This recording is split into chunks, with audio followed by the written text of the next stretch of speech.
I felt a funeral in my brain, and mourners to and fro kept treading till I felt that sense was breaking through.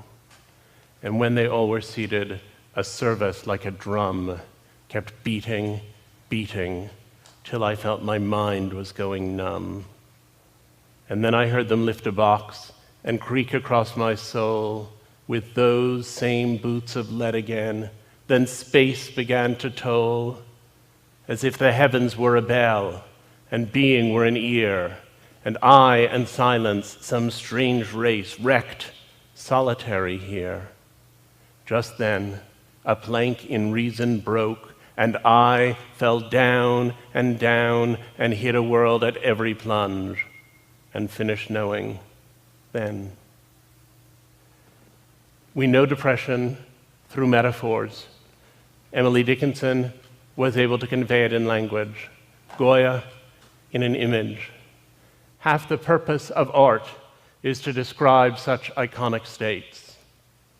As for me, I had always thought myself tough, one of the people who could survive if I'd been sent to a concentration camp. In 1991, I had a series of losses. My mother died, a relationship I'd been in ended, I moved back to the United States from some years abroad, and I got through all of those experiences intact. But in 1994, 3 years later, I found myself losing interest in almost everything. I didn't want to do any of the things I had previously wanted to do, and I didn't know why. The opposite of depression is not happiness, but vitality. And it was vitality that seemed to seep away from me in that moment. Everything there was to do seemed like too much work. I would come home and I would see the red light flashing on my answering machine. And instead of being thrilled to hear from my friends, I would think, what a lot of people that is to have to call back. Or I would decide I should have lunch, and then I would think, but I'd have to get the food out and put it on a plate and cut it up and chew it and swallow it. And it felt to me like the Stations of the Cross. And one of the things that often gets lost in discussions of depression is that you know it's ridiculous. You know it's ridiculous while you're experiencing it. You know that most people manage to listen to their messages and eat lunch and organize themselves to take a shower and go out the front door, and that it's not a big deal. And yet, you are nonetheless in its grip, and you are unable to figure out any way around it. And so, I began to feel myself doing less, and thinking less, and feeling less. It was a kind of nullity, and then the anxiety set in. If you told me that I have to be depressed for the next month, I would say, as long as I know it'll be over in November, I can do it. But if you said to me, you have to have acute anxiety for the next month, I would rather slit my wrist than go through it. It was the feeling all the time, like that feeling you have if you're walking and you slip or trip and the ground is rushing up at you, but instead of lasting half a second the way that does, it lasted for 6 months. It's a sensation of being afraid all the time, but not even knowing what it is that you're afraid of. And it was at that point that I began to think that it was just too painful to be alive, and that the only reason not to kill oneself was so as not to hurt other people. And finally one day, I woke up and I thought perhaps I'd had a stroke, because I lay in bed completely frozen, looking at the telephone, thinking something is wrong and I should call for help. And I couldn't reach out my arm and pick up the phone and dial. And finally, after 4 full hours of my lying and staring at it, the phone rang, and somehow I managed to pick it up. And it was my father. And I said, I'm in serious trouble. We need to do something. The next day, I started with the medications and the therapy. And I also started reckoning with this terrible question. If I'm not the tough person who could have made it through a concentration camp, then who am I? And if I have to take medication, is that medication making me more fully myself? Or is it making me someone else? And how do I feel about it if it's making me someone else? I had 2 advantages as I went into the fight. The first is that I knew that, objectively speaking, I had a nice life, and that if I could only get well, there was something at the other end that was worth living for. And the other was that I had access to good treatment.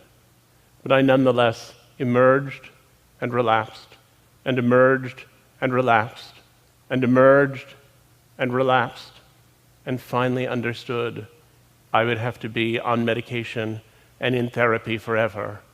And I thought, but is it a chemical problem or a psychological problem? And does it need a chemical cure or a philosophical cure? And I couldn't figure out which it was. And then I understood that actually we aren't advanced enough in either area for it to explain things fully. The chemical cure and the psychological cure both have a role to play. And I also figured out that depression was something that was braided so deep into us that there was no separating it from our character and personality. I want to say that the treatments we have for depression are appalling. They're not very effective. They're extremely costly. They come with innumerable side effects. They're a disaster. But I am so grateful that I live now and not 50 years ago, when there would have been almost nothing to be done. I hope that 50 years hence, people will hear about my treatments and be appalled that anyone endured such primitive science. Depression is the flaw in love. If you were married to someone and thought, well, if my wife dies, I'll find another one, it wouldn't be love as we know it. There's no such thing as love without the anticipation of loss, and that specter of despair can be the engine of intimacy. There are three things people tend to confuse: depression, grief, and sadness. Grief is explicitly reactive. If you have a loss and you feel incredibly unhappy, and then 6 months later you're still deeply sad but you're functioning a little better, it's probably grief, and it will probably ultimately resolve itself in some measure. If you experience a catastrophic loss and you feel terrible, and 6 months later you can barely function at all, then it's probably a depression that was triggered by the catastrophic circumstances. The trajectory tells us a great deal. People think of depression as being just sadness. It's much, much too much sadness, much too much grief at far too slight a cause. As I set out to understand depression and to interview people who had experienced it, I found that there were people who seemed, on the surface, to have what sounded like relatively mild depression, who were nonetheless utterly disabled by it. And there were other people who had what sounded, as they described it, like terribly severe depression, who nonetheless had good lives in the interstices between their depressive episodes. And I set out to find out what it is that causes some people to be more resilient than other people. What are the mechanisms that allow people to survive? And I went out and I interviewed person after person who was suffering with depression. One of the first people I interviewed described depression as a slower way of being dead. And that was a good thing for me to hear early on, because it reminded me that that slow way of being dead can lead to actual deadness, that this is a serious business. It's the leading disability worldwide, and people die of it every day.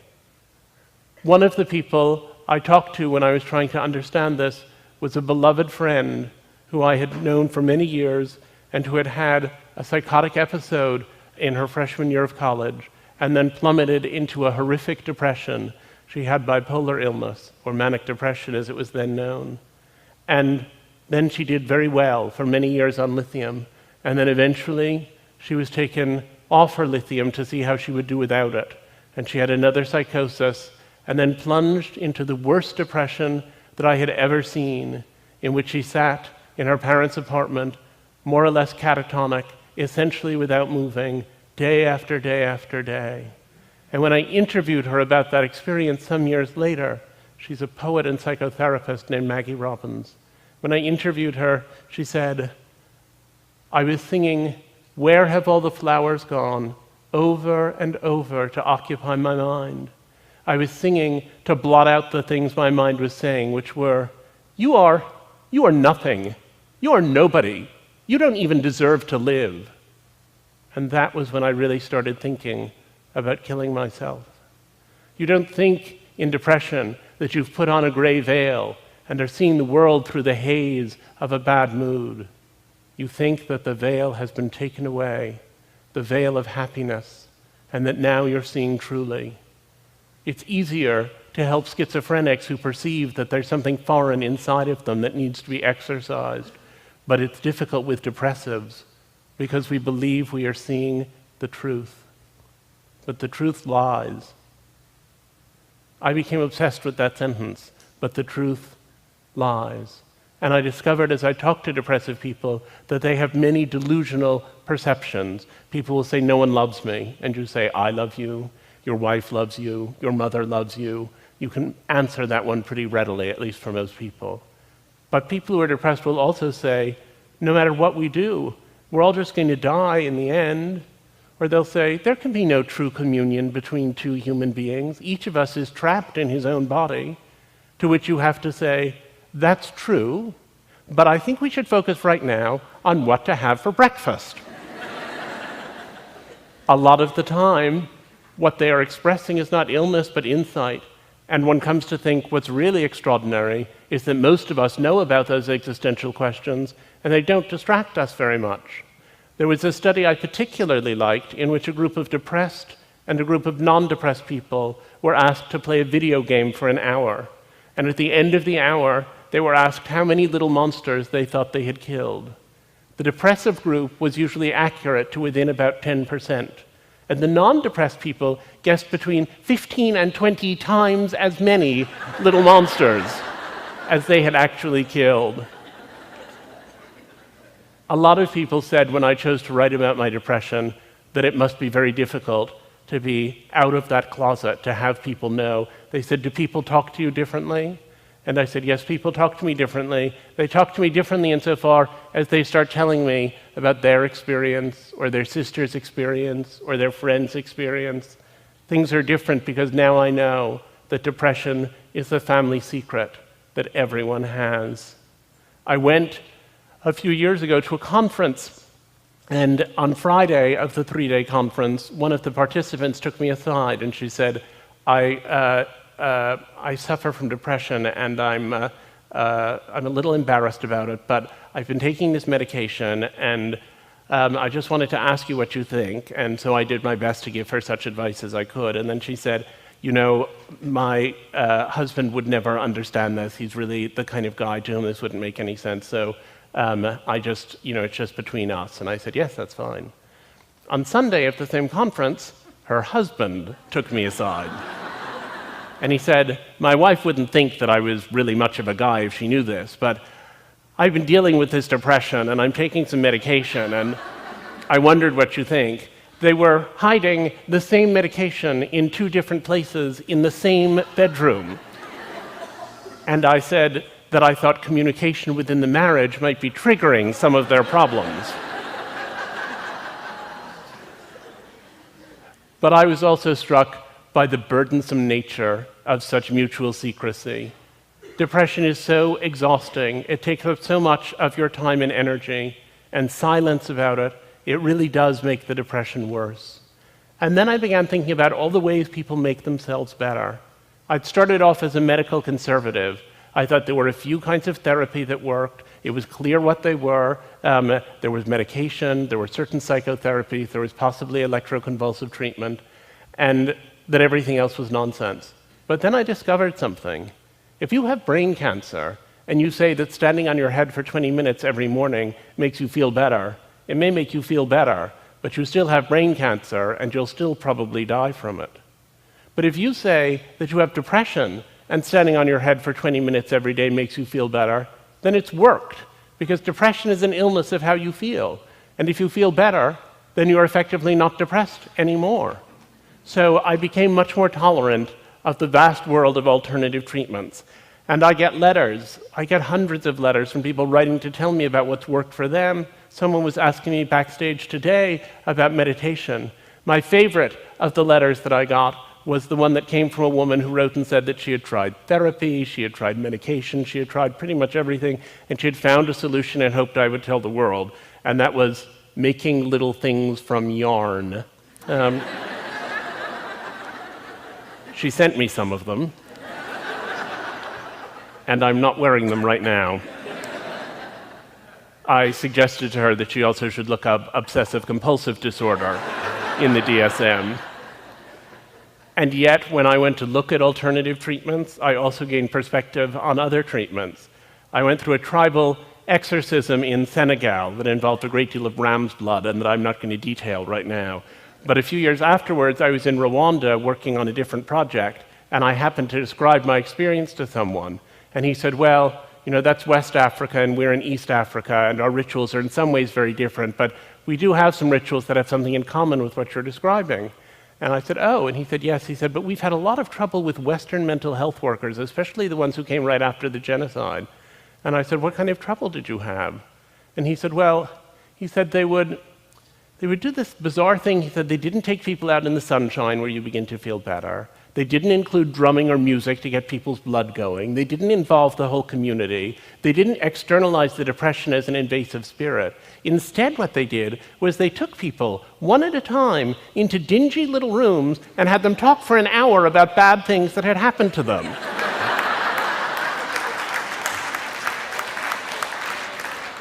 He said, we had to ask them to leave the country. Now, at the other end of alternative treatments, let me tell you about Frank Russakoff. Frank Russakoff had the worst depression, perhaps, that I've ever seen in a man. He was constantly depressed. He was, when I met him, at a point at which every month he would have electroshock treatment. Then he would feel sort of disoriented for a week. Then he would feel okay for a week. Then he would have a week of going downhill. And then he would have another electroshock treatment. And he said to me when I met him, it's unbearable to go through my weeks this way. I can't go on this way, and I figured out how I'm going to end it if I don't get better. But, he said to me, I heard about a protocol at Mass General for a procedure called a cingulotomy, which is a brain surgery, and I think I'm going to give that a try. And I remember being amazed at that point to think that someone who clearly had so many bad experiences with so many different treatments still had buried in him somewhere enough optimism to reach out for one more. And he had the cingulotomy, and it was incredibly successful.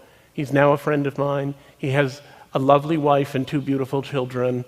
He wrote me a letter the Christmas after the surgery, and he said, my father sent me 2 presents this year. First, a motorized CD rack from the Sharper Image that I didn't really need, but I knew he was giving it to me to celebrate the fact that I'm living on my own and have a job I seem to love. And the other present was a photo of my grandmother, who committed suicide. As I unwrapped it, I began to cry, and my mother came over and said, are you crying because of the relatives you never knew? And I said, she had the same disease I have. I'm crying now as I write to you. It's not that I'm so sad, but I get overwhelmed. I think because I could have killed myself, but my parents kept me going, and so did the doctors, and I had the surgery. I'm alive and grateful. We live in the right time, even if it doesn't always feel like it. I was struck by the fact that depression is broadly perceived to be a modern Western middle-class thing, and I went to look at how it operated in a variety of other contexts. And one of the things I was most interested in was depression among the indigent. And so I went out to try to look at what was being done for poor people with depression. And what I discovered is that poor people are mostly not being treated for depression. Depression is the result of a genetic vulnerability, which is presumably evenly distributed in the population, and triggering circumstances, which are likely to be more severe for people who are impoverished. And yet, it turns out that if you have a really lovely life but feel miserable all the time, you think, why do I feel like this? I must have depression. And you set out to find treatment for it. But if you have a perfectly awful life and you feel miserable all the time, the way you feel is commensurate with your life. And it doesn't occur to you to think, maybe this is treatable. And so we have an epidemic in this country of depression among impoverished people that's not being picked up and that's not being treated and that's not being addressed. And it's a tragedy of a grand order. And so I found an academic who was doing a research project in slums outside of DC, where she picked up women who had come in for other health problems and diagnosed them with depression, and then provided 6 months of experimental protocol. One of them, Lolly, came in, and this is what she said the day she came in. She said, and she was a woman, by the way, who had 7 children. She said, I used to have a job, but I had to give it up because I couldn't go out of the house. I have nothing to say to my children. In the morning, I can't wait for them to leave, and then I climb in bed and pull the covers over my head. And 3 o'clock when they come home, it just comes so fast. She said, I've been taking a lot of Tylenol, anything I can take so that I can sleep more. My husband has been telling me I'm stupid, I'm ugly. I wish I could stop the pain. Well, she was brought into this experimental protocol, and when I interviewed her 6 months later, she had taken a job working in childcare for the US Navy. She had left the abusive husband, and she said to me, my kids are so much happier now. She said, there's one room in my new place for the boys and one room for the girls, but at night they're just all up on my bed and we're doing homework all together and everything. One of them wants to be a preacher, one of them wants to be a firefighter, and one of the girls says she's going to be a lawyer. They don't cry like they used to, and they don't fight like they did. That's all I need now, is my kids. Things keep on changing. The way I dress, the way I feel, the way I act. I can go outside not being afraid anymore, and I don't think those bad feelings are coming back. And if it weren't for Dr. Miranda and that, I would still be at home with the covers pulled over my head, if I were still alive at all. I asked the Lord to send me an angel, and he heard my prayers. I was really moved by these experiences, and I decided that I wanted to write about them, not only in a book I was working on, but also in an article. And so I got a commission from the New York Times Magazine to write about depression among the indigent. And I turned in my story, and my editor called me and said, we really can't publish this. And I said, why not? And she said, it just is too far-fetched. These people who are sort of at the very bottom rung of society, and then they get a few months of treatment, and they're virtually ready to run Morgan Stanley, it's just too implausible. She said, I've never even heard of anything like it. And I said, the fact that you've never heard of it is an indication that it is news.